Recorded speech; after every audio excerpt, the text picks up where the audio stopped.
Hello everyone, how are you? Fine. Today we will study about atomic structure. ठीक है, class 8 chemistry video है ये, and in detail atom. ठीक है, atom के ऊपर हम फोकस करेंगे. मैं शिप्रा अग्रवाल, मेरे चैनल का नाम अमेजिंग साइंस. यदि आपको पसंद आए तो प्लीज़ लाइक करना, शेयर करना और सब्सक्राइब करना ना भूलें. यदि आपको कोई प्रॉब्लम है तो कमेंट बॉक्स में आप कमेंट करके मुझसे पूछ सकते हैं. चलिए आइए स्टार्ट करते हैं एटॉमिक स्ट्रक्चर, और ये क्लास 8 का वीडियो है.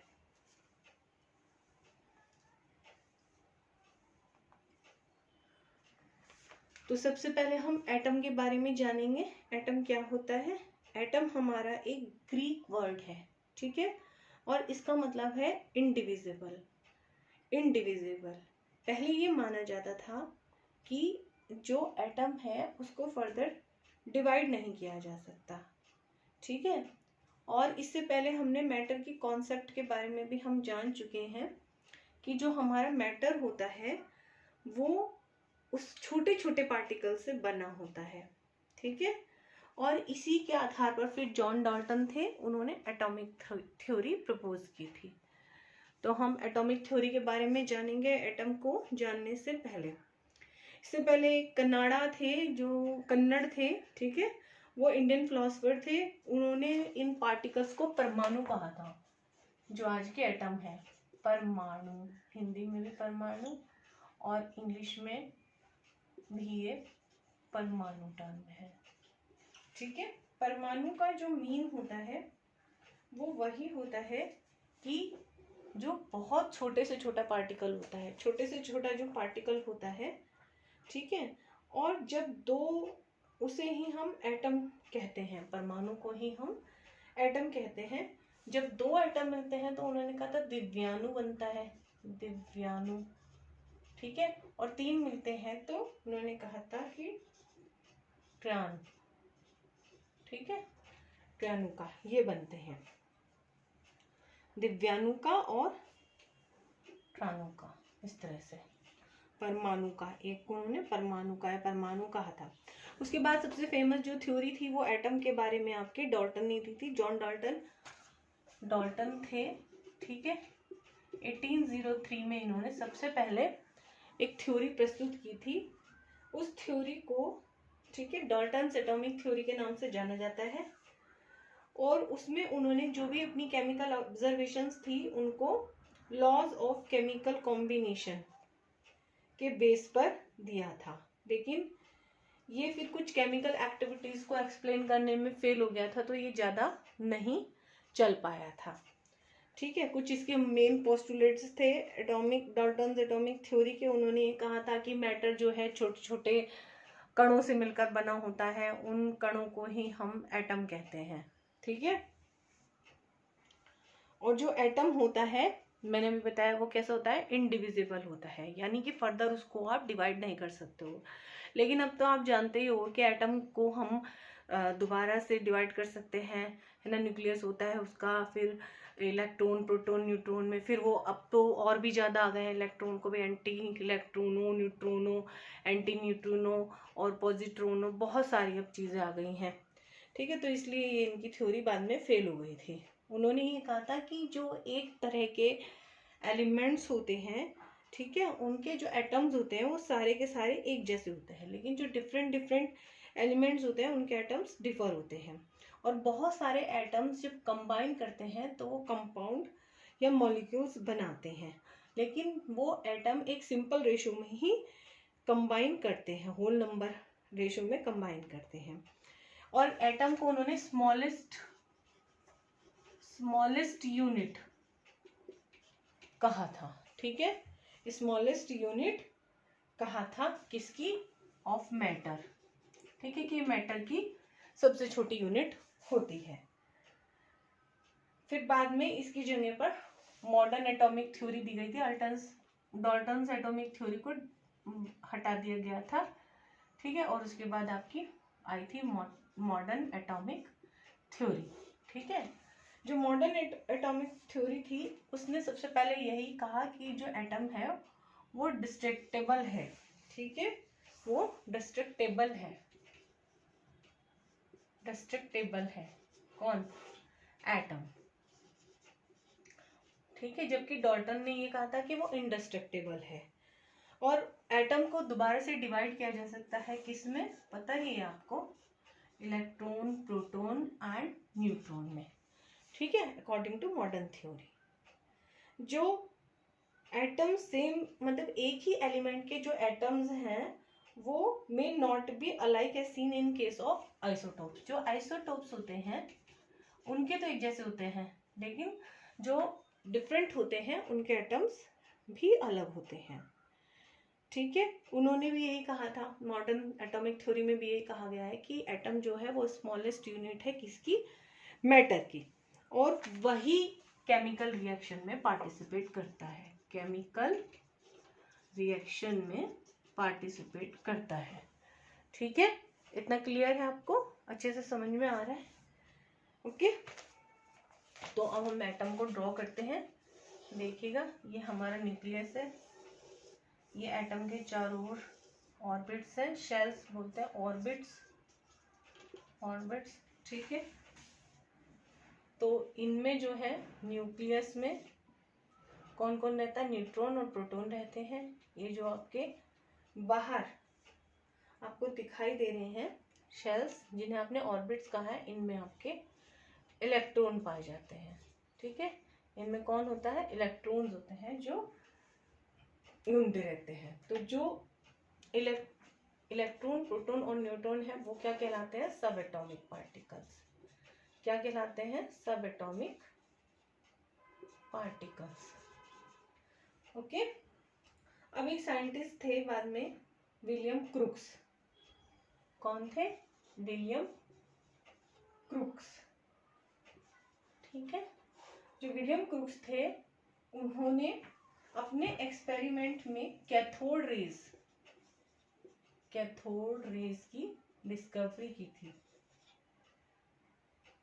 और उन्होंने ये बताया था कि ये एक उन्होंने चार्ज ट्यूब ली थी, इधर इन्होंने कैथोड रखा था, इधर आपका इन्होंने एनोड रखा था, ठीक है। यहाँ पे इन्होंने वैक्यूम क्रिएट किया था, यहाँ पर इस तरह से इलेक्ट्रोड लगा दिए थे और इनको वायर से, ठीक है, इस तरह से ज्वाइन कर दिया था। यहाँ पर एक के द्वारा, ये आपकी डिस्चार्ज ट्यूब है, इस तरह से ये कैथोड रेज इन्होंने चलते हुए देखी थी, ये है आपकी cathode rays. An electric discharge was passed through a tube containing a gas at low pressure. Low pressure रखा गया था और इसके अंदर एक गैस फिल की गई थी, ठीक है। ये ब्लू रेज थी, क्या थी ये, ब्लू कलर की थी, और कहाँ से एमिट हो रही थी, कैथोड से एमिट हो रही थी। कहाँ से एमिट हो रही थी ये, कैथोड से एमिट हो रही थी। तो इसी वजह से इन्हें कैथोड रेज कहा गया था।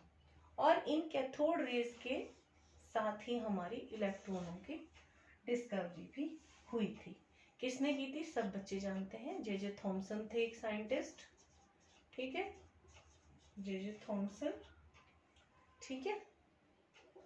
कहीं पर पी लगा भी रखा है, कहीं पर नहीं भी लगा रखा है, ठीक है। जे थॉमसन थे, तो उन्होंने 1897 में सबसे पहले इलेक्ट्रॉनों की खोज की थी। उन्होंने ये बताया था जो ये कैथोड रेज है इनके जो कंस्टिट्यूएंट पार्टिकल हैं वो कौन है, आपके इलेक्ट्रॉन्स हैं। कौन है, इलेक्ट्रॉन्स, यानी कि ये जो कैथोड रेज हैं वो आपकी जिन पार्टिकल से मिलकर बनी होती है उन्हें ही हम इलेक्ट्रॉन्स कहते हैं। Constituent of cathode rays is equal two particles that contain electrons, ठीक है। उन्होंने फिर से उनका यही वाला एक्सपेरिमेंट दोहराया था और यहाँ पर मैग्नेटिक फील्ड लगा दिया था उन्होंने, या फिर इलेक्ट्रिक फील्ड लगा दिया था, ठीक है। तो उन्होंने ये देखा था कि ये रेज फिर सीधी ना चलकर प्लस की तरफ, इधर प्लस की तरफ झुक गई थी। तो इससे आपको क्या पता चल रहा है कि ये नेगेटिव है, इनका नेचर कैसा है, नेगेटिव है, यानी कि ये कुछ ऐसे पार्टिकल से मिलकर बनी है जो निगेटिवली चार्ज्ड है। उन्हें ही इन्होंने इलेक्ट्रॉन कहा था। क्या कहा था? इलेक्ट्रॉन कहा था। J.J. Thomson studied the characteristics and constituents of cathode rays. The rays have kinetic energy. इनमें kinetic energy थी। इनके रास्ते में उन्होंने एक चीज व्हील वगैरह रख दी थी, तो उसकी शेडो यहाँ पर कास्ट हो गई थी। Cast a shadow of an object in their path. He also saw that cathode rays were deflected by a positively charged, ठीक है, प्लेट। अब समझ में आ गया? तो उन्होंने क्या कंक्लूजन निकाले थे? उन्होंने ये कंक्लूजन निकाले थे about the electrons and cathode rays. Cathode rays consist of negatively charge particle now called electrons. All electrons are identical and atoms of all types contain the same particle element electrons since an electron is electrically neutral। लेकिन उन्होंने ये भी देखा था it must contain some oppositely charged particle। उन्होंने बाद में ये भी देखा कि पूरा ओवरऑल जो चार्ज था या जो एटम था वो न्यूट्रल था, ठीक है। तो उन्होंने बता दिया था कि इसका मतलब कुछ और भी पार्टिकल्स एटम में प्रेजेंट हैं जो इलेक्ट्रॉनिक के नेगेटिव चार्ज को न्यूट्रलाइज कर रहे हैं, ठीक है। और उसी से फिर हमारे प्रोटॉन की डिस्कवरी हुई थी जो हमारे पॉजिटिवली चार्ज पार्टिकल थे, यानी कि इन्होंने उसकी फाउंडेशन रख दी थी, ठीक है। क्या कर दिया था? फाउंडेशन रख दी थी। अब हम पढ़ेंगे प्रोटॉन के बारे में। जो डिस्कवरी ऑफ प्रोटॉन है, इसकी डिस्कवरी किसने की थी? गोल्डस्टाइन ने। किसने की थी? गोल्डस्टाइन, ठीक है। गोल्डस्टाइन साइंटिस्ट थे। उन्होंने 1898 में प्रोटॉन्स की डिस्कवरी की थी और पॉजिटिव रेज की, ठीक है, जिनके अंदर ये पार्टिकल प्रोटॉन प्रेजेंट थे, ठीक है। अब क्लू तो उन्हें जे.जे. थॉमसन दे ही चुके थे। चलिए आइए पढ़ते हैं हम प्रोटॉनों की डिस्कवरी के बारे में डिटेल में, ठीक है।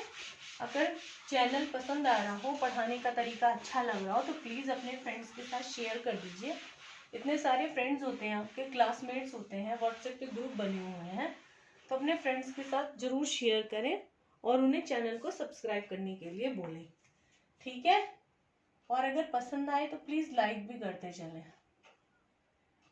देखिए, उन्होंने भी फिर इसी तरह की एक वैक्यूम ट्यूब ली थी, डिस्चार्ज ट्यूब कहा था जिसे, ठीक है। उन्होंने इसी तरह का सेटअप किया था, कुछ जैसा कि उन दो साइंटिस्ट ने किया था। समझ में आ रहा है आपको?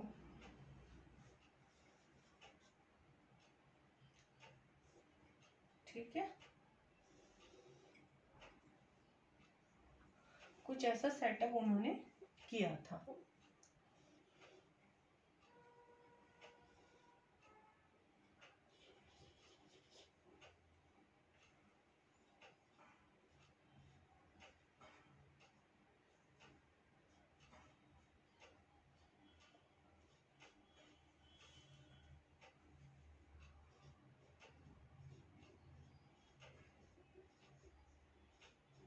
ओके, तो ये हमारा पूरा सेटअप हो गया।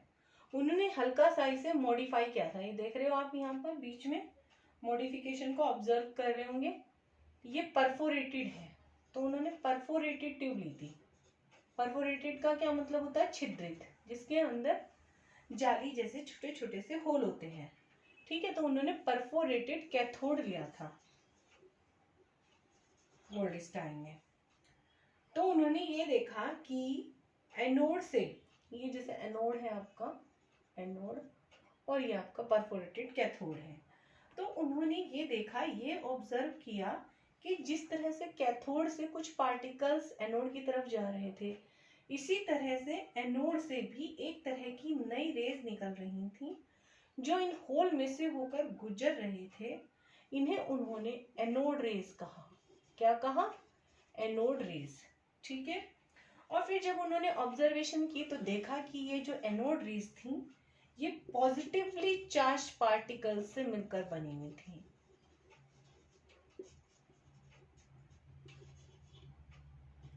जिन्हें अब हम प्रोटॉन कहते हैं। क्या कहते हैं? प्रोटॉन कहते हैं। ठीक है। और इन रेस को हमने क्या कहा था? एनोड रेस कहा था। तो इस तरह से आपके प्रोटॉन की डिस्कवरी हुई थी, जो पॉजिटिवली चार्ज पार्टिकल्स थे। ठीक है। उसके बाद हमारा एटॉमिक न्यूक्लियस की डिस्कवरी हुई। एक साइंटिस्ट आए आपके रदरफोर्ड, सबने नाम सुन रखा है रदरफोर्ड, काफी फेमस है। इनके आधार पर तो अब जो एलिमेंट्स नए नए डिस्कवर हो रहे हैं उनमें से एक का नाम रदरफोर्डियन नियम ही रखा गया है। RF से रिप्रेजेंट करते हैं उसे। ब्लॉक एलिमेंट है वो, इनर ट्रांजिशन एलिमेंट है। आप बड़ी क्लासेस में पढ़ेंगे उनको ऑनर देने के लिए ही। ठीक है। तो ये जो रदरफोर्ड थे हमारे, लॉर्ड रदरफोर्ड, इन्होंने स्टडी की थी atomic model leading to the discovery of atomic nucleus. ठीक है। न्यूक्लियस की डिस्कवरी की थी उन्होंने, एटॉमिक न्यूक्लियस की। ओके। तो उन्होंने क्या किया था, इस तरह का कुछ सेटअप किया था इन्होंने। ओके। ठीक है।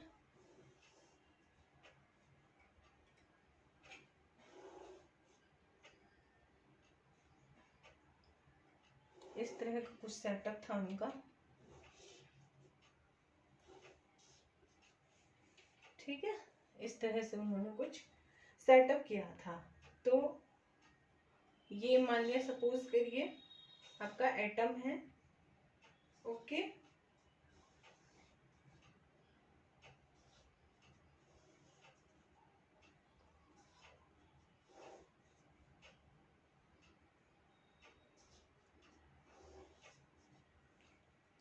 इस तरह का कुछ सेटअप उन्होंने किया था। उन्होंने ये सोर्स लिया था, सोर्स है, इसे यहाँ पर उन्होंने इस तरह से सेट करके रख दिया था। ये आपकी फॉइल थी। ठीक है। गोल्ड फॉइल ली थी उन्होंने, गोल्ड फॉइल। अभी बता रही हूँ, एक्सप्लेन कर रही हूँ, सेटअप ड्रॉ कर लूँ पहले। उन्होंने क्या किया, जो अल्फा पार्टिकल्स थे, अल्फा पार्टिकल्स, ये अल्फा पार्टिकल्स हैं, ये भी अल्फा पार्टिकल्स हैं आपके। ठीक है। इन अल्फा पार्टिकल्स की उन्होंने बौछार की थी थिन गोल्ड फॉइल पर। थिन सोने की पतली सी पन्नी ली थी, उसको, उसके ऊपर इन्होंने इनका प्रोजेक्शन किया था अल्फा पार्टिकल्स का। तो उन्होंने देखा कि कुछ पार्टिकल्स तो फॉइल में से एज इट इज सीधे निकल गए, है ना, लेकिन कुछ स्लाइटली डिफ्लेक्ट हो गए, और कुछ बड़े एंगल्स पर डिफ्लेक्ट हुए, और कुछ उनमें से वापस भी लौट आए। तो उन्होंने फिर क्या कंक्लूजन निकाला रदरफोर्ड ने? उन्होंने ये कहा, an atom on the whole is relatively empty, कि पूरा का पूरा एटम जो है वो रिलेटिवली खाली है, but consist of a concentrated positive mass in the centre. लेकिन कुछ पॉजिटिव मास प्रेजेंट है जो कॉन्सेंट्रेटेड है छोटे से एरिया में। ठीक है। जहां से डिफ्लेक्शन हुआ है अल्फा पार्टिकल्स का, ये हो रहा है डिफ्लेक्शन, डिफ्लेक्ट हो रहे हैं अल्फा पार्टिकल्स। तो इससे positive region, central positive region की डिस्कवरी हुई। किसकी हुई? सेंट्रल पॉजिटिव रीजन की डिस्कवरी हुई। ओके। और यही आपका क्या कहा गया? Nucleus, atomic nucleus. समझ में आ रहा है आपको अच्छे से? उसके बाद हमारे जो है एक जेम्स चैडविक आए थे, जेम्स चैडविक। उन्होंने भी अपना काम किया 1932 में। ठीक है। 1932 में उन्होंने क्या किया, जो ये एटॉमिक न्यूक्लियस था इसका गहनता से अध्ययन किया, और उसके बाद न्यूट्रॉनों की डिस्कवरी की। न्यूट्रॉन्स को डिस्कवर किया कि इन्होंने, जेम्स चैडविक ने। ठीक है। और अपनी चैडविक थ्योरी दी। क्या कहा उन्होंने? Since electrons have negligible mass, the mass of the atom, यानी कि मास ऑफ द एटम क्या हो जाएगा आपका, मास of the atom, atomic mass. Okay, इसे क्या कहेंगे हम, एटॉमिक मास।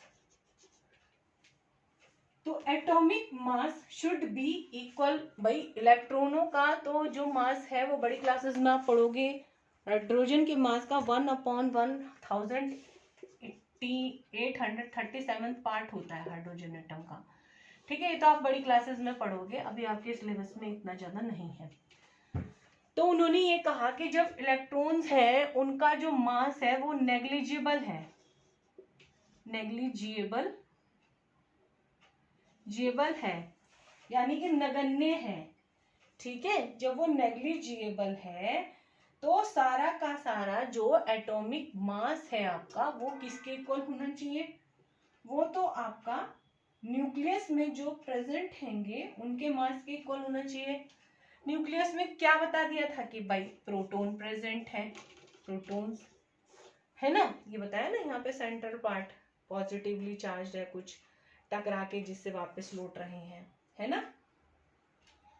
अब जो हीलियम है, फिर उन्होंने हीलियम की स्टडी की, हीलियम की, और उस हीलियम की स्टडी में उन्होंने बताया कि आपका जो है, तो उन्होंने जो हीलियम एटम था आपका, उसकी जब डिस्कवरी की उन्होंने, उसमें देखा कि 2 इलेक्ट्रॉन हैं और 2 ही प्रोटॉन प्रेजेंट हैं। अब जब 2 प्रोटॉन प्रेजेंट हैं आपके न्यूक्लियस के अंदर और वो atomic was not equal to the mass of the proton, तो उन्होंने कहा कि न्यूक्लियस में फिर कुछ और भी प्रेजेंट है जिसका मास इन प्रोटॉनों के मास के इक्वल होना चाहिए। लेकिन चूंकि प्रोटॉन पॉजिटिवली चार्ज है और इलेक्ट्रॉन आपके नेगेटिवली चार्ज है और इक्वल एक दूसरे को न्यूट्रलाइज कर रहे हैं, तो वो पार्टिकल कुछ ऐसे भी होने चाहिए जिन पर कोई चार्ज ना हो, नो चार्ज, लेकिन जो उसका मास हो वो इक्वल टू प्रोटॉन के मास के बराबर हो, है ना। तो इससे फिर हमारे एटॉमिक न्यूक्लियस में न्यूट्रॉनों की डिस्कवरी हुई, न्यूट्रॉन्स की डिस्कवरी हुई। ठीक है, अब एक साइंटिस्ट थे बोहर, कौन थे, बोहर, नील बोर, 1942 में इन्होंने वर्क किया था। ठीक है, कौन थे हमारे, नील बोर, इन्होंने हमारा 1940 में बहुत सारा वर्क किया था और इन्होंने ये भी बताया था कि जो इलेक्ट्रॉन्स हैं वो आपके न्यूक्लियस के चारों ओर एटम में रिवॉल्व करते रहते हैं।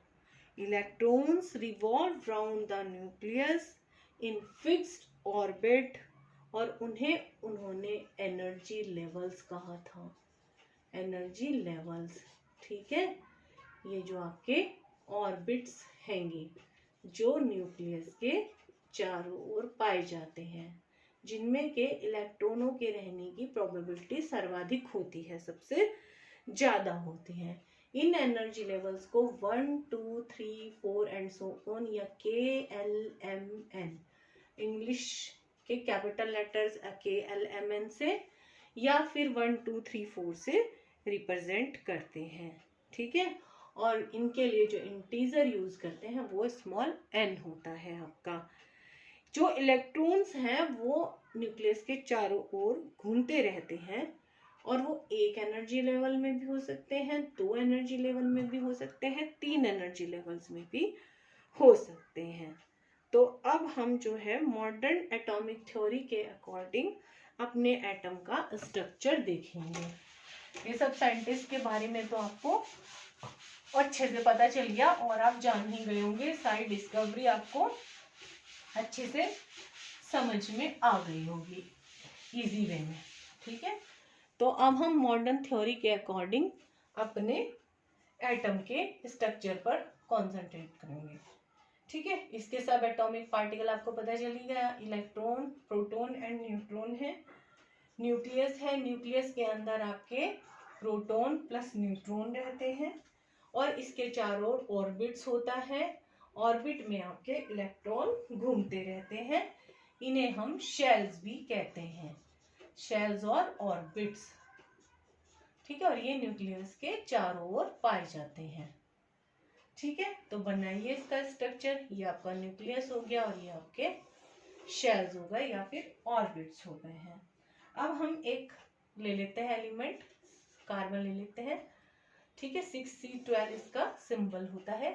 ये इसका एटॉमिक नंबर होता है, एटॉमिक नंबर जिसे Z से रिप्रेजेंट करते हैं, जो आपका इलेक्ट्रॉनों के नंबर और प्रोटॉनों के नंबर के इक्वल होता है। Z is equal to P। और ये आपका होता है एटॉमिक मास। एटॉमिक मास में आपको बता ही चुकी हूँ, इसे A से रिप्रेजेंट करते हैं, P+N होता है। ठीक है, प्रोटॉनों और न्यूट्रॉनों की संख्या को मिलाकर हम क्या कहते हैं, एटॉमिक मास कहते हैं। तो यानी कि वो कहाँ रहेगा, ये तो न्यूक्लियस में होते हैं और ये आपके जो इलेक्ट्रॉन है वो आपके ऑर्बिट्स में पाए जाते हैं। तो अब आप समझ गए हो कि 6 इलेक्ट्रॉन्स है, बना दो। सबसे अंदर वाले में 2 होते हैं, बचे हुए जो है आप जितने भी बाहर बना दो, तो हो गए 6। अब 12 में से 6 इलेक्ट्रॉन है, कितने हैं, 6 इलेक्ट्रॉन। Z बराबर है क्योंकि Z है ये, तो P कितने हो जाएंगे, 6 ही हो जाएंगे। तो यहाँ पर एटॉमिक नंबर कितना है, 12, P कितना है, 6, N कितने हो जाएंगे, 6। तो यहाँ पर N भी आपका 6 आ जाएगा और P भी आपके 6 आ जाएंगे। तो ये हमने कार्बन का एटम आपका बना दिया है। इसी तरह से आप और भी बना सकते हो। अब आपको एक बात ध्यान रखनी है कि जो इलेक्ट्रॉन्स हैं वो निगेटिवली चार्ज्ड हैं, इनके ऊपर -1 चार्ज होता है और इनका जो मास होता है वो नेग्लिजिबल होता है, नगण्य होता है, 0 ही कंसीडर करते हैं उसको। हालांकि 0 होता नहीं है, बट आप अभी छोटी क्लास में हो तो आप इतना ही मान के चलो। अब प्रोटॉन है, प्रोटॉन के ऊपर +1 चार्ज होता है। ठीक है, और इसका यूनिट मास 1 होता है। जो न्यूट्रॉन है आपका, इस पे कोई चार्ज नहीं होता, न्यूट्रल होता है ये, और इसका यूनिट मास भी 1 होता है। तो देखो +1 -1 हो गए आपस में कैंसिल, 1 चार्ज इक्वल हो गए दोनों। ठीक है, आ गया है समझ में आपको अच्छे से, और चार्ज उसका 0 होता है। अब हमारी एक पीरियोडिक टेबल दी थी, मैंडलीफ एक साइंटिस्ट थे, मैंडलीफ। ठीक है, मैंडलीफ साइंटिस्ट थे आपके। इन्होंने जो है, मैंडलीफ ने सबसे पहले एलिमेंट्स को, जितने भी एलिमेंट्स उस समय पर ज्ञात थे, उनको एक टेबल में अरेंज किया था सिस्टमैटिकली। उस टेबल को हमने उनके समय पर तो मैंडलीफ की पीरियोडिक टेबल कहा था, लेकिन आज बहुत सारे इवन मतलब 120 से भी ज्यादा एलिमेंट्स की डिस्कवरी हो चुकी है, तो उनको आज हम मॉडर्न पीरियोडिक टेबल में रखते हैं। वो हमारी थोड़ी सी मॉडर्न पीरियोडिक टेबल मैंडलीफ की टेबल से डिफरेंट है। जो इन्होंने मैंडलीफ ने टेबल दी थी, उसमें आपकी बुक में 1 to 10 तक शो कर रखा है एलिमेंट्स को। सबसे ऊपर आपका हाइड्रोजन है 1H1, ठीक है, और इधर आपका हीलियम है, दूसरी साइड आपका हीलियम है 2He4। ठीक है, ये आपका फर्स्ट ए ग्रुप में है और ये आपका 18th ग्रुप में है। 18th या 8th भी बोलते हैं इसको, ए, और 0 ग्रुप भी बोलते हैं, उसमें प्रेजेंट है। उसके बाद यहाँ से फिर ये चलता है लिथियम। ठीक है, लिथियम हाइड्रोजन के नीचे है लिथियम, और इसके बीच में beryllium, boron, carbon, nitrogen, oxygen, fluorine और देन नियोन, जो हीलियम के नीचे है। ठीक है, ओके, समझ में आ रहा है आपको।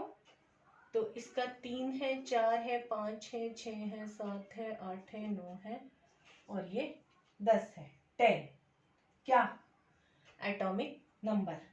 ठीक है, ये Z जो है आपका, यानी कि इलेक्ट्रॉनों और प्रोटॉनों का नंबर। तो हम इसको ऐसे लिख सकते हैं, hydrogen, helium, lithium, beryllium, boron, carbon, oxygen, nitrogen, oxygen, fluorine और नियोन। ऐसे लिख सकते हैं हम इनको ना, इंक्रीजिंग ऑर्डर एटॉमिक नंबर का, Z से जिसे आपने रिप्रेजेंट किया है, ठीक है। और ये किसके बराबर बताया मैंने, ये प्रोटॉनों के नंबर के बराबर होता है और इलेक्ट्रॉनों के नंबर के बराबर होता है, ठीक है।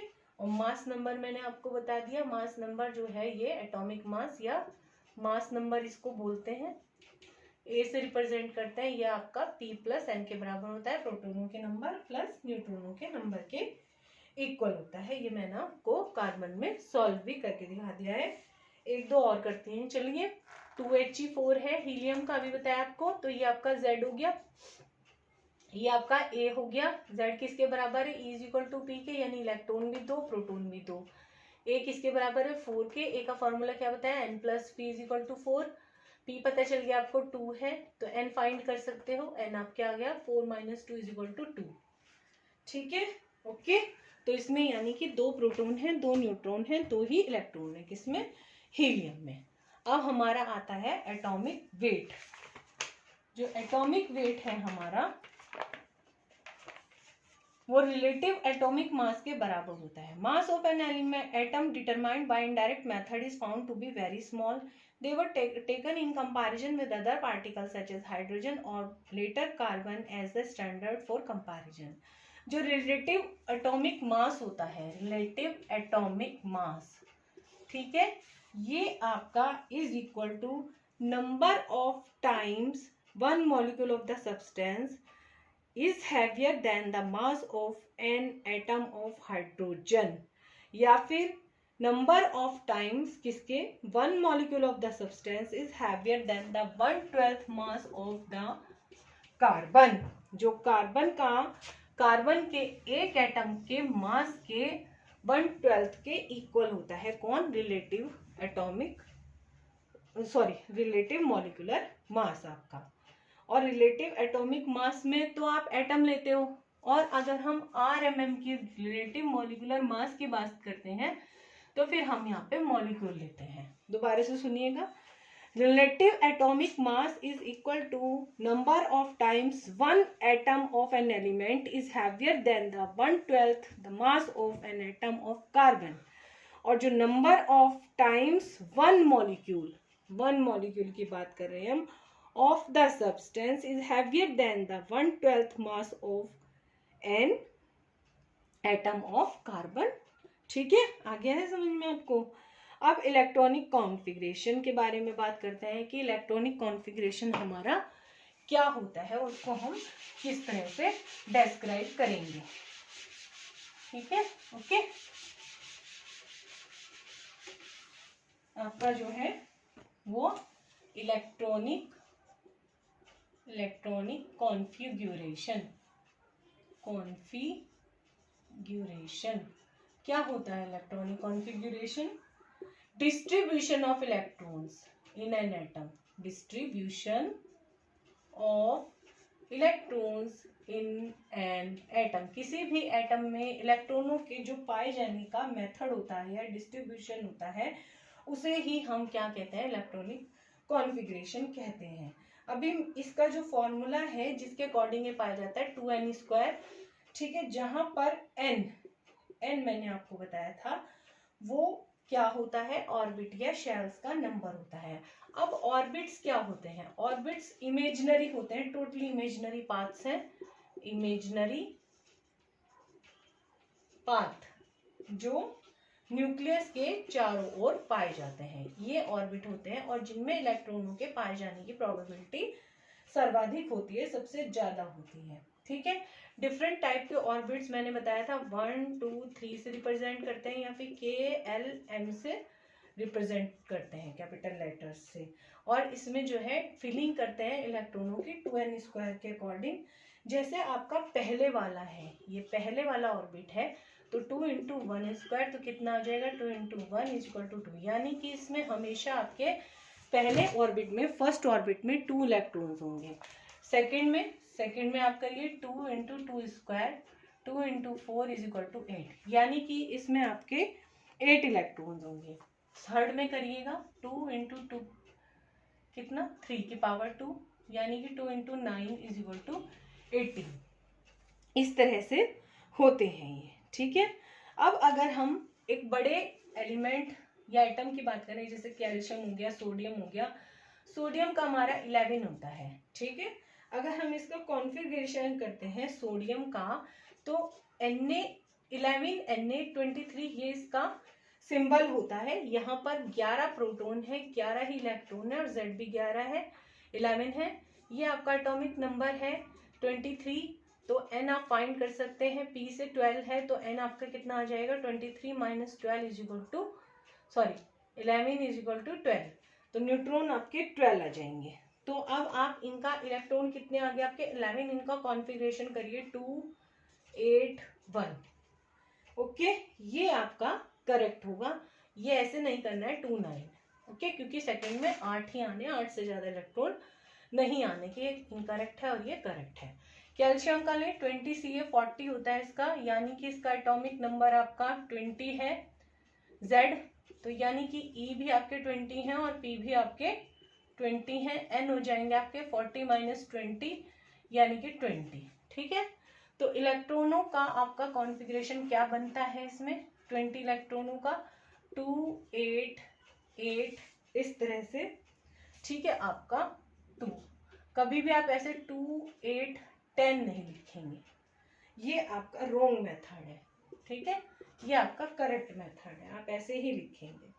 अब जिनके कुछ ऐसे एलिमेंट्स होते हैं जिनके एटॉमिक नंबर सेम होते हैं, जिनके एटॉमिक नंबर सेम होते हैं उनको आइसोटोप्स कहते हैं। क्या कहते हैं, आइसोटोप्स। जैसे हाइड्रोजन की 3 आइसोटोप्स है, 1H1 1H2 1H3, ठीक है। प्रोटीरियम, ड्यूटेरियम एंड ट्राइटेरियम, ये हाइड्रोजन के हैं। इसमें आप देख रहे हो मास नंबर, जो मास नंबर है वो आपके डिफरेंट है और जो एटॉमिक नंबर है वो आपके, यानी कि E और P आपके सेम है और न्यूट्रॉन इसमें डिफरेंट होंगे आपके, ठीक है। तो इनके बारे में ऐसे ही आप कार्बन का देख सकते हो, 6C12 होता है, 6C13 होता है और 6C14 भी होता है। ऑक्सीजन का भी होता है 8O16 8O18। इस तरह से बहुत सारे एलिमेंट्स ऐसे हैं जिनके कई सारे आइसोटोप्स होते हैं। धीरे धीरे आप उनको हायर स्टडीज में जैसे जैसे जाओगे सब पढ़ते जाओगे। अब एक टर्म आती है आपकी वैलेंसी। क्या, वैलेंसी। वैलेंसी क्या होती है आपकी, valency is the number of hydrogen atom which can combine with N atom of the element और रेडिकल फॉर्मिंग अ कंपाउंड। यानी कि जैसे HCl है आपका, जो H का नंबर है, पुरानी थ्योरी है ये, this is the old theory, कि जितने हाइड्रोजन की संख्या उस कंपाउंड में प्रेजेंट होती थी वही उसकी वैलेंसी कही जाती थी। 1 एटम ऑफ हाइड्रोजन है तो इसकी वैलेंसी 1 हो गई, ठीक है। और क्लोरीन के कितने हो गए, 1 हो गए। दूसरे जो होंगे उनकी बची हुई रहेगी। जैसे H2O है ना। तो यहाँ पर जहां पर 2 एटम H के कंबाइन कर रहे हैं ऑक्सीजन के एक एटम से, तो यहाँ पर इसकी वैलेंसी इसके साथ लिखी जाएगी, इसकी वैलेंसी इसके साथ, यानी कि H2O1 ये लिखोगे। हाइड्रोजन की वैलेंसी इसे कंसीडर करेंगे, ऑक्सीजन की इसे करेंगे। ऑक्सीजन की -2 है और हाइड्रोजन की +1 है, ठीक है। लेकिन ये आपकी ओल्ड थ्योरी थी। बाद में ये कहा गया कि जो वैलेंसी होती है वो नंबर ऑफ इलेक्ट्रॉन्स होते हैं जो कि डोनेट किए जाते हैं या एक्सेप्ट किए जाते हैं by an element. Valency is also the number of electrons donated or accepted by an atom as so to achieve stable electronic configuration of the nearest noble gases. यानी कि हर एलिमेंट चाहता है कि उसके आउटर मोस्ट शेल में 2 8 18 इस तरह से इलेक्ट्रॉन्स हो, तो वो ये स्टेबल कॉन्फ़िगरेशन कहलाता है। क्योंकि इसके बाद उसका अपना जो बाहर वाला जो ऑर्बिट है, आउटर मोस्ट शेल है या आउटर मोस्ट ऑर्बिट है, वो कंप्लीट हो चुका है, उससे ज्यादा इलेक्ट्रॉन नहीं उसके अंदर आएंगे, ठीक है। तो मेटल्स जितनी भी होती हैं वो सारी की सारी, उनके अंदर जितनी भी मेटल्स हैं आपकी, उनके अंदर आउटर मोस्ट शेल में जो आउटर मोस्ट ऑर्बिट है उसमें 1 2 या फिर 3 इलेक्ट्रॉन्स होते हैं। और उनको जितने मेटल एटम को लूज करती है, जैसे एक किया है ना, तो इस पे वैलेंसी आ गई +1, 2 किए +2, 3 किए +3। कैसे, समझिएगा इसे ध्यान से, बहुत इंपॉर्टेंट है ये आपका टॉपिक, ठीक है। थोड़ा सा हमारी वीडियो लेंथी जरूर हो रही है, लेकिन आप इसे आधा आधा करके भी वीडियो को देख सकते हैं। अब जैसे आपका, ठीक है, सोडियम भी है, सोडियम का तो बता ही दिया, इसके पास इलेक्ट्रॉन है 11, 2 8 1, तो ये एक इलेक्ट्रॉन देना चाहेगा तो इस पे +1 आ जाएगा। इसी तरह से कैल्शियम है, देख रहे हो आप 20 है इसका, 2 8 8 2, ये 2 देना चाहेगा तो इस पे +2 आ जाएगा। एल्यूमिनियम है, इसका 13 होता है, 2 8 3, ये 3 देना चाहेगा तो इस पे +3 चार्ज आ जाएगा। ठीक है, इसी तरह से अब जो लेते हैं जिनको जरूरत है अपना आउटर मोस्ट शेल कंप्लीट करने के लिए, जैसे क्लोरीन है 17 है, 2 8 7, इसको 1 चाहिए तो ये इससे ले लेगा, है ना, तो इस पे -1 आ जाएगा। इसी तरह से यहाँ पर ऑक्सीजन है, ऑक्सीजन का आपका 8 होता है, 2 6, 2 इलेक्ट्रॉनों की इसको आवश्यकता है तो ये इससे 2 इलेक्ट्रॉन्स ले लेगा तो इस पे -2 आ जाएगा, है ना। इसी तरह से एल्यूमिनियम का नाइट्रोजन के साथ बना सकते हैं आप, नाइट्रोजन का 7 होता है, 2 5, नाइट्रोजन को 3 की आवश्यकता है तो ये इससे ले लेगा एल्यूमिनियम से तो इस पे -3 चार्ज आ जाएगा। तो ये इस तरह से हमारी वैलेंसी या फिर चार्ज होता है जिसको आपको समझना ही चाहिए। और क्यों होता है ये, क्योंकि हर एलिमेंट, हर एटम ये चाहता है कि हम नोबल गैस का कॉन्फ़िगरेशन, जैसे helium, neon, argon, xenon, radon, जो 0 ग्रुप के हैं हमारे, जो नेबल गैसेज हैं, नोबल गैसेज हैं आपके, हम किसी ना किसी तरह चाहे देकर चाहे लेकर चाहे शेयरिंग करके इलेक्ट्रॉनों का हम क्या करें, अपना आउटर मोस्ट शेल कंप्लीट कर लें और इसी वजह से कंपाउंड बनते हैं। ठीक है, आप देख रहे हो, अब इसने दिया इसने लिया तो क्या कंपाउंड बन गया, NaCl, कैल्शियम ने दिया ऑक्सीजन ने ले लिए CaO, एल्यूमिनियम ने दिए नाइट्रोजन ने ले लिए ALN, है ना। तो इसी तरह से कंपाउंड का फॉर्मेशन होता है। अब इसे हम इलेक्ट्रोवैलेंसी कहते हैं, जो देना और लेना है क्या है वो इलेक्ट्रोवैलेंसी। ठीक है, जहां पर देना और लेना हो रहा है। अब ये क्या करे, इसके साथ शेयरिंग कर ले, शेयरिंग, ठीक है, अगर कोई भी एलिमेंट दूसरे के साथ शेयरिंग करता है, ठीक है, जैसे ऑक्सीजन, ऑक्सीजन है भाई, इसके पास भी आउटर मोस्ट शेल में 6 इलेक्ट्रॉन्स हैं और इसके पास भी 6 है ना। तो इसने कहा तू मुझे अपने दे दे और मैं तेरे को अपने दे देता हूँ। जैसे पेंसिल होती है, 2 बच्चे हैं, एक पेंसिल है, बीच में रख ली, भाई तू भी काम कर तू भी काम कर, तो शेयरिंग हो गई। तो इसी तरह इन्होंने इलेक्ट्रॉनों की शेयरिंग की, इसके भी 8 इलेक्ट्रॉन हो गए आउटर मोस्ट शेल में, इसके भी 8 इलेक्ट्रॉन हो गए ऑक्सीजन के, है ना, समझ रहे हो आप। तो इस तरह से जो इलेक्ट्रॉन की शेयरिंग होती है वो क्या कहलाती है, कोवैलेंसी, कोवैलेंसी। और जैसे कंपाउंड बनते हैं होते हैं आपके कोवैलेंट कंपाउंड। क्या होते हैं, कोवैलेंट कंपाउंड्स। ठीक है, तो ये क्या बन जाएगा आपका, O2 बन गया, ऑक्सीजन। तो यानी कि O2 जो है वो आपका एक कोवैलेंट कंपाउंड है। बस आज हमारे सिलेबस में इतना ही, आज हमारी वीडियो में इतना ही। अगर आपकी कोई क्वेरी हो तो आप कमेंट बॉक्स में कमेंट करके मुझसे पूछ सकते हैं। Thank you, bye. और चैनल को लाइक करना, शेयर करना और सब्सक्राइब करना मत भूलिएगा। ठीक है, ओके, थैंक यू, बाय।